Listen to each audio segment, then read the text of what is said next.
Assalamualaikum warahmatullahi wabarakatuh.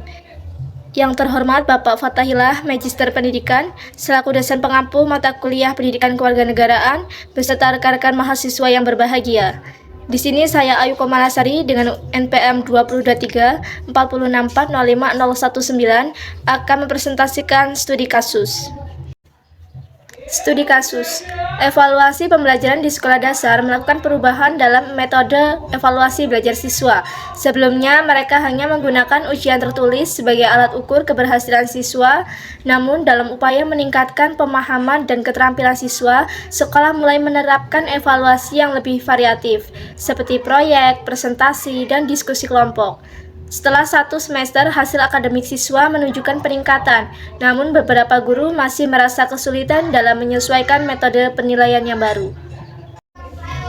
Untuk kelebihannya, 1. Dapat mengukur kemampuan siswa secara menyeluruh, baik dari segi kognitif, afektif, dan psikomotor.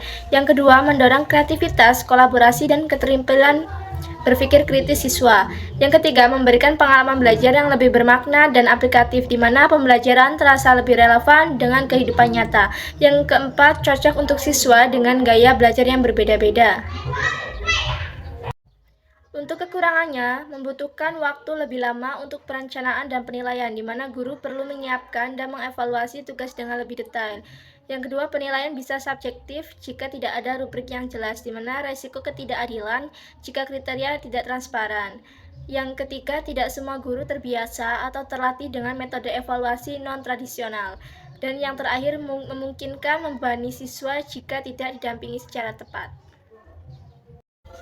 Yang kedua, bagaimana cara mengukur efektivitas metode evaluasi yang telah diterapkan di sekolah? Jadi yang pertama itu bandingkan hasil akademik sebelum dan sesudah metode diterapkan. Yang kedua, lakukan survei pada siswa dan guru, di mana untuk mengetahui respons mereka terhadap kenyamanan dan efektivitas evaluasi. Yang ketiga, lihat partisipasi dan keterlibatan siswa dengan mengamati apakah siswa aktif dalam proses diskusi atau proyek. Dan selanjutnya, analisis kualitas hasil tugas seperti proyek dan presentasi. Kemudian yang terakhir, gunakan rubrik penilaian untuk menilai keterampilan seperti kerjasama dan pemecahan masalah secara sistematis. Untuk pertanyaan yang ketiga, apa tantangan yang mungkin dihadapi oleh siswa dan guru dalam menerapkan evaluasi berbasis proyek dan diskusi? Jadi, tantangan bagi siswa itu yang pertama, kurang terbiasa bekerja sama dalam kelompok, di mana siswa memungkinkan belum mampu berkolaborasi dengan efektif. Yang kedua, tidak semua siswa aktif atau percaya diri dalam diskusi. Jadi, beberapa siswa cenderung diam atau pasif.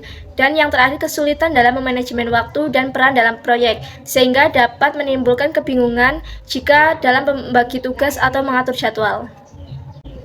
Kemudian untuk tantangan bagi guru, yang pertama itu menyusun rubrik penilaian yang adil dan jelas, di mana membutuhkan waktu dan pemikiran yang objektif. Kemudian yang kedua, mengatur waktu kelas agar proyek dan diskusi tidak mengganggu kurikulum inti. Jadi perlu adanya perencanaan agar tetap seimbang. Kemudian selanjutnya menangani dinamika kelompok yang tidak seimbang, di mana ada siswa yang terlalu dominan atau terlalu pasif. Dan yang terakhir, membutuhkan pelatihan tambahan dan waktu evaluasi yang lebih banyak. Jadi guru perlu upgrade keterampilan. Yang keempat, bagaimana peran evaluasi dalam meningkatkan kualitas pembelajaran dan pemahaman siswa. Jadi, yang pertama, memberi umpan balik kepada siswa tentang kekuatan dan kelemahan mereka, agar mereka tahu apa yang harus ditingkatkan. Yang kedua, mengarahkan proses belajar agar lebih sesuai dengan kebutuhan individu.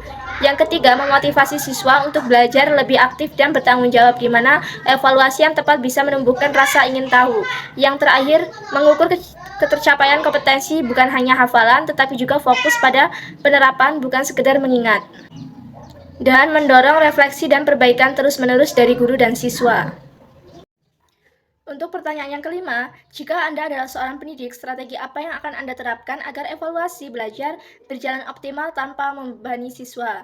Jadi, yang pertama, gunakan evaluasi formatif dan sumatif secara seimbang, di mana format penilaian berkelanjutan dan penilaian akhir digunakan bersama. Yang kedua, membuat jadwal evaluasi yang terencana agar tidak menumpuk di akhir semester. Yang ketiga, gunakan rubrik penilaian yang transparan dan disampaikan sejak awal tugas agar siswa tahu kriteria keberhasilan.